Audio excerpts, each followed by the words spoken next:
Welcome to the February 9th chemo round 1, day 4, week in review of the hats. The idea is to take a little longer form this time and go through a little more detail on the hats that I've shown you. The 1 minute format doesn't really let me talk about them much, and then talk a little bit about how my treatment is going. And then get to the hat of today, which will be a very exciting one for later for the Super Bowl. All right, to start with, we start with the sort of classic knit cap. This one logoed with a fine brew that I used to drink a lot of. I switched to craft brews, but kind of off brew right now for medical reasons, obviously. And very warm, very practical hat. Use it outside all the time for, I don't know, 10, 15 years. And when I first did the shaving the head, even before the chemo started, it was cold. It's kind of lost all that insulation on top of my head. And as you see, this house is logs. Those are actual logs, and the house moves and air comes through. So in the winter, it can be quite drafty. So having a good warm thing on my head helps me sleep and be comfortable, just in general. And so this worked very well, and see, it washed up nicely. Keep everything clean, very nice. Good hat to have. Then the second hat, because you do have to rotate them for once my head sweats, the moisture wicks off, the toxins that I perspire from the chemo will then collect on the hat and on my skin. And that's true of clothing, bedclothes, towels, pretty much anything I use.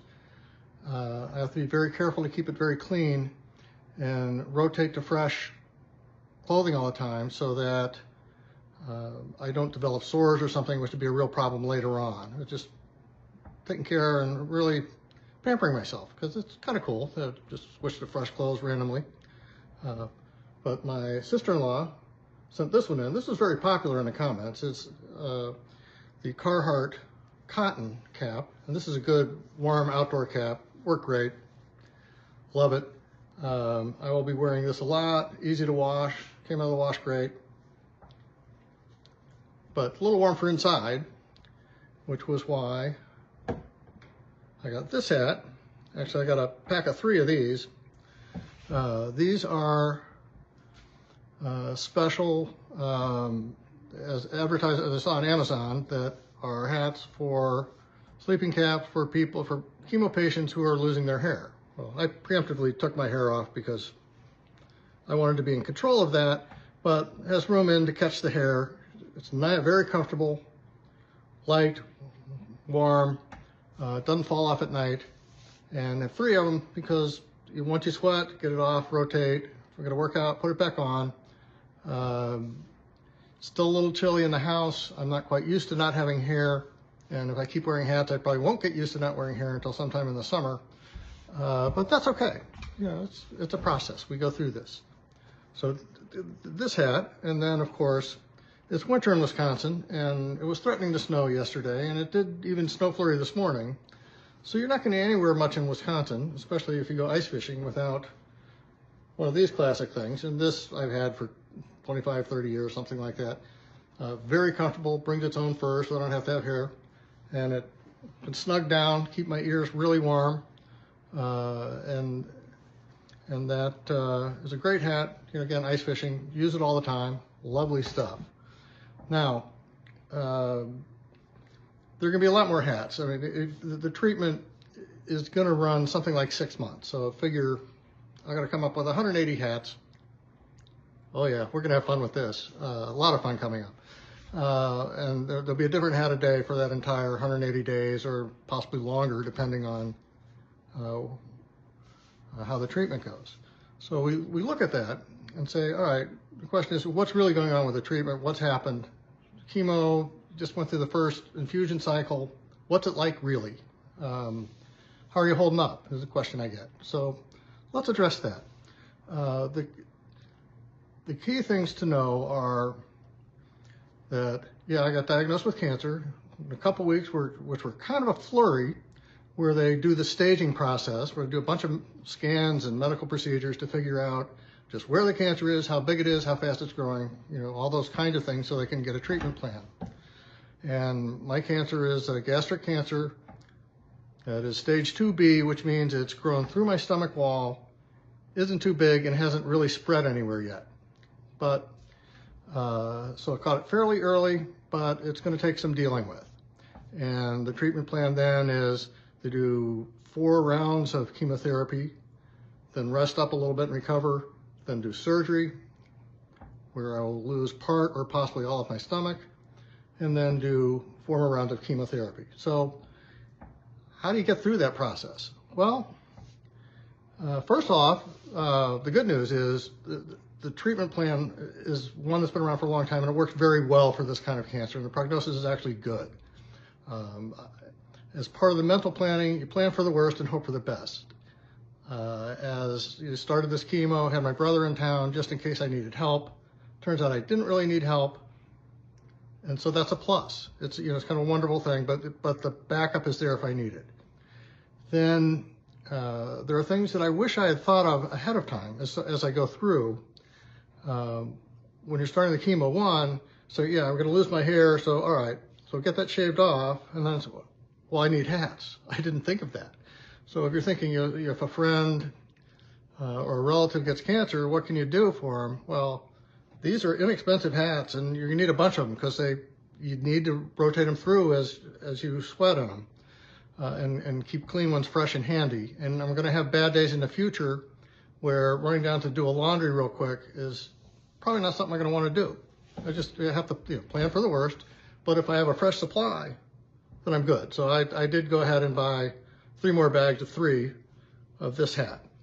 So I'll be covered on that. Bed sheets, same kind of thing. You got to rotate the bed sheets every night because you sweat on them. And the general height, towels in the bathroom. So yeah, get more bed sheets just so I don't run out of them. Not, right now I could flip one each day and do laundry each morning, but still early. I don't know how hard this chemo is going to hit, and I don't know if I'm going to want to work that hard in the morning, every morning. I may just want to wait and say load up and just do it on the weekend. So get more sets of sheets, so ordered those. There is a certain amount of tracking that we need to do, because with the chemo or any serious medical therapy, you worry about side effects and how your body's handling it. And the big ones, I made a list because I'm still a little scattered on it. The big ones, first off, is infection. It's the biggest thing they worry about, because the chemo knocks your immune system down. And one of the key tools for that is this little simple thing. It's just a little digital thermometer. It's not the most accurate in the world, doesn't matter. It's a cheap little thing from the local drugstore. Make sure you have one. If somebody doesn't have one, that's a nice, thoughtful gift. And then take your temperature a couple times a day and write it down. If your temperature goes up and stays up, call and get help. But you can't know that unless you're tracking it. So that's a very important thing to do. A second thing that comes in is, of course, blood pressure. So, yeah, I've had this for a while for other reasons, mostly because Mom said, your dad had a heart attack, you should watch your blood pressure. So, yeah, a blood pressure cuff is a good thing to have. Again, measure your blood pressure every day. It's going to be all over the place just from the chemo, but it's good to keep track, because if it gets really high, you don't want cancer and a stroke. So you get the tools so you know when to call and get more help. The other big one they worry about is how is your breathing going? And this has to do both with if you caught a cold or something that's very bad, because you're not going to be able to fight it. Your immune system's knocked. But also because the chemo knocks back your bone marrow, and it takes iron out of your blood, and it makes it harder to get oxygen to all the places it needs to go so your body can live and so the chemo can work. And so a good thing to get is one of these little finger things to test your blood pressure or your oxygen levels every morning. And it's really good, small, not expensive thing. Again, got it at the drugstore. But those are things that, you know, make sure everybody gets those. If you're looking for an easy gift or something to help somebody out, because you're not, when you first get the cancer, the last thing you're thinking about is, do I have all the tracking tools? And of course, the other piece, final piece, get a notebook, write all this stuff down, because when you call the doctor, you say, okay, your temperature is high now, what was it yesterday? And you don't want to scratch your brain and try to remember. Have it written down, it's easier. This makes things work better. All right, let's see what else we got here. The whole weight loss thing is another big concern that they expressed, in that everybody loses weight under chemotherapy, and that can become a problem. Because if you lose too much weight, you become frail, and that doesn't bode well for the end. So they want you to eat a lot, and they want you to track your weight, because if it starts dropping, you want to call and adjust what you're doing so that you can maintain health. I went and, again, down a local drugstore, found a really cheap, you know, under $20 smart scale where I could stand on it, and it would talk to my phone with an app, not only tell me my weight, but it would split things out between, you know, how much is body fat versus skeletal muscle. And the reality is, if I'm losing weight, I don't mind losing body fat too much. I have too much of it anyway. My belt loops told me that a long time ago. But I want to make sure I still have the core strength, because that's what keeps you healthy and strong. And it gives you a bunch of other numbers that are fun. Like it gives an estimate of biological age. I don't know, it has some voodoo in the calculations that comes up with it, but it's fun to look at. And it gives you some feedback to say, are things going well or are they going poorly? Nice thing to have. And then the last piece is they want you to exercise. They say, it took me a while to figure this out. I'm still sort of struggling through exactly how to do this. But they want you to exercise 30 minutes a day, something aerobic, maybe pushing some weights a little bit, you know, whatever, and get your blood flowing through your system. And there are a couple really important reasons for that. One, the more efficiently your metabolism is working, the more likely that the chemotherapy drugs will end up at the tumor, which in my case is around here in my stomach, rather than sort of as flotsam and jetsam at the ends of my fingers and toes, where it will be eaten up by my nerve endings instead of by the cancer cells. And since when you eat it, it kills things, you want the cancer cells, not the nerve endings. So the exercise makes sure the blood's flowing and flushes all that out of there, so that the hungry cancer cells can eat all the toxins and the rest of your body is cool. So that's very important. And that's the main reason you exercise. Yeah, I'll probably get stronger and hopefully adjust the balance of muscle and body fat. But you know, the main thing is let's keep the neuropathy away, because I like using my fingers and toes and want to still do that for a long time. All right? Let's see. Okay, now, enough of that. Basically, so far I'm good. If we go by my experience so far, the infusion was fine. Everything was great. I came into this with a little bit of anemia because they discovered the cancer because I had a bleeding ulcer in my stomach.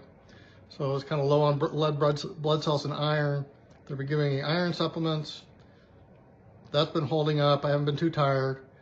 But that's something, obviously, that the doctors and I need to pay a lot of attention to. I also, for a long time, have had peripheral neuropathy. Nobody knows why, but I just have it, so we have to make sure it doesn't spread. So it's something to pay extra attention to as you go through. Everything's groovy right now, so not a problem. Which brings us to the fun part for today, which is today's hat. And the other ones are in the wash, so I'll put them on later. But there we go. Oh yeah, the other comfort thing, I got a dome shaver, which makes it much easier in the morning to go around, shave the stubble, and check and make sure there aren't any sores on my skin from wearing the hats too long and toxins accumulating. All right, today's hat comes to us courtesy of my niece and her family in Perth, Western Australia. You see, this is a real beauty and very practical. It is a Australian fishing hat. I mean, what the heck's going on with these things? Well, apparently they have lots of flies in Australia, and certain times of the year there are lots of flies around my pond as well. And what these danglers do is confuse the flies so they don't fly into your face and they don't bother you. And it works marvelously. Very practical hat, but also spectacularly cool and fun to wear. Now, the other interesting thing, since it's Super Bowl weekend, there is a footy team in Western Australia, the West Coast Eagles. So if you ask me who I want to win the Super Bowl, well, I have to go, well, insert Aussie man voice here. I can't really do it, but you know, put the shrimp on the Barbie, you know, have a fair dinkum good time, and go Eagles. Win the footy thing, do footy things, and then we need a theme song, and I have no idea what the West Australia fight song is, so I'll do one from my own memory, and we'll go with that.